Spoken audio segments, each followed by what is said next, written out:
Alright guys, what is going on? I'm Tubby Emu, doing something I normally don't do. You're probably saying, Tubby, why are you doing this? Well, I, for the first time ever, bought a TNA Impact pay-per-view. I was excited, I'm going to be honest with you.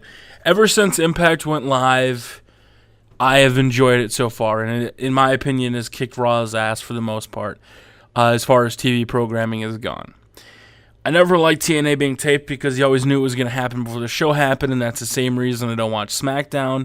So now that they've gone live, it's kind of thrown me off my game, and I'm going to be honest with you, I recorded it and I've been watching it, and I'm loving what I see. Now, there's a couple things I don't like, but overall, let's get into it. Slammiversary, $34.99 on pay-per-view. Was it worth it?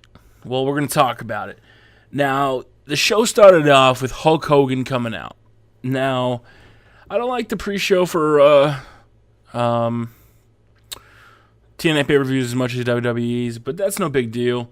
Started off, Hulk Hogan came out and said we're going old school, and he announced a match tonight, and it was Austin Aries taking on Samoa Joe. Now, I know Samoa Joe can wrestle. I've seen him before. But I'm going to be honest with you. I sat down with my dad tonight and watched this pay-per-view. He watched most of it. And this match had me going ooh and ah and holy shit and going crazy. Absolutely epic way to start off a pay-per-view between Austin Aries and Samoa Joe. Some absolutely amazing moves. I'm going to be honest with you. I was so excited, for that match. I was getting into it. I literally was just...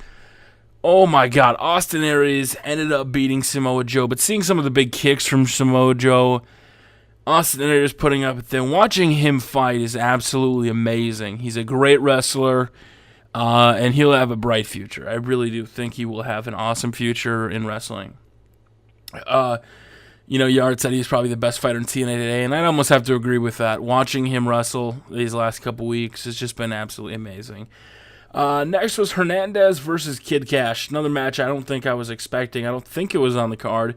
Hernandez came out, and I remember Hernandez.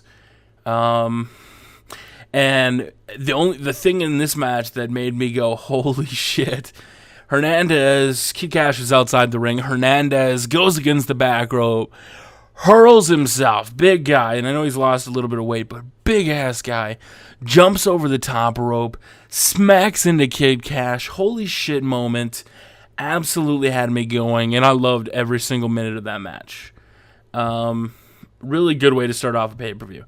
But then it came time for Devon and Garrett Bischoff taking on Robbie E and Robbie T. Now, I can't take Robbie E and Robbie T seriously. I know Robbie E is a former television title champion, and just seeing the whole Jersey Shore gimmick just absolutely makes me laugh. I still am trying to get used to it. Garrett was getting his ass kicked. There was "You can't wrestle" chants. It was pretty funny, I have to admit. But in the end, Devon tags in, and Devon did, in fact, get the victory.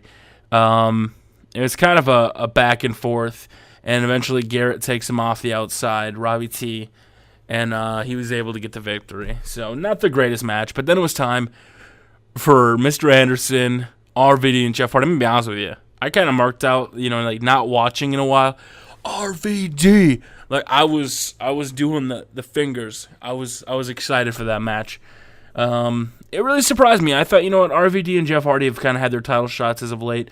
I was pretty much expecting Mr. Anderson to win. They put on a great match.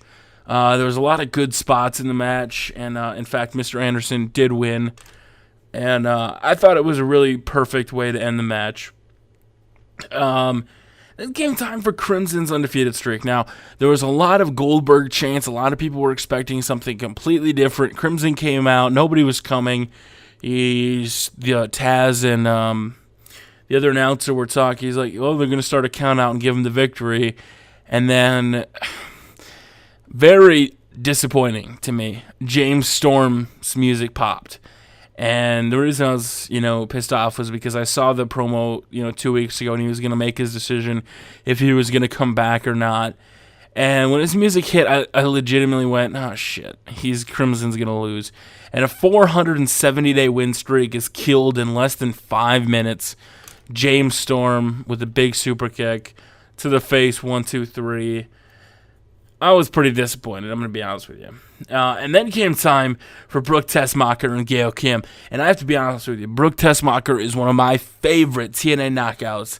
My God, the ass on Brooke. And if you're a lady, I'm sorry. But she had it going on in the match. Gail Kim was pretty funny. Gail Kim got pretty cocky at one point. She knocked Brooke Tessmacher out. And Brooke kind of rolls out of the ring, and the ref was counting, and he gets to 7, and Gail's like, no, stop. I want a pin. She goes down, brings her in. Was gonna go for eat defeat, and she's like, you know what? No, I'm not gonna do that. She goes for her finisher, tries to steal Brooke's finisher. It fails. Brooke gets a roll-up win on Gail. And I was like, really? That just happened? I'm like, oh my God, that is awesome. And I was pretty excited. I didn't know if Gail Kim was going to lose because I actually watched Impact when Brooke won that match. And I was really happy she won versus Mickie James, Velvet Sky, even though Velvet Sky is my other favorite TNA knockout. So overall, pretty good. Then came time for Joseph Park and Bully Ray. Now, I'm going to be honest with you. It almost felt like they were copying Laurinaitis here. Just listen here. He came out in a tracksuit. There was Bully Ray. He was messing with him for a while. He had a kendo stick. One of my favorite spots in the whole thing was when Joseph Park took away the kendo stick from Bully Ray, smacked him on the head, and I thought he was going to get the pin right there, like kind of a quick thing, but he didn't. I went back and forth. Bully Ray set up a table, and Joseph gets out of the ring, crawls under the ring, and Bully Ray gets up, trying to find him. Goes over to the table. Abyss comes from out under the ring, from under the abyss. Goes up, slams Bully Ray through the table. Now, Bully Ray is laying there for probably 20 to 30 seconds. 20 seconds, I want to say. And Abyss goes back under the ring. Before Joseph even came out, Bully's laying on the table like, okay, is he going to go for a pin? And his eyes were shut. And then his eyes kind of open a little bit, like kind of peeking. Nothing. Finally, Joseph comes out like a minute later. Like, come on.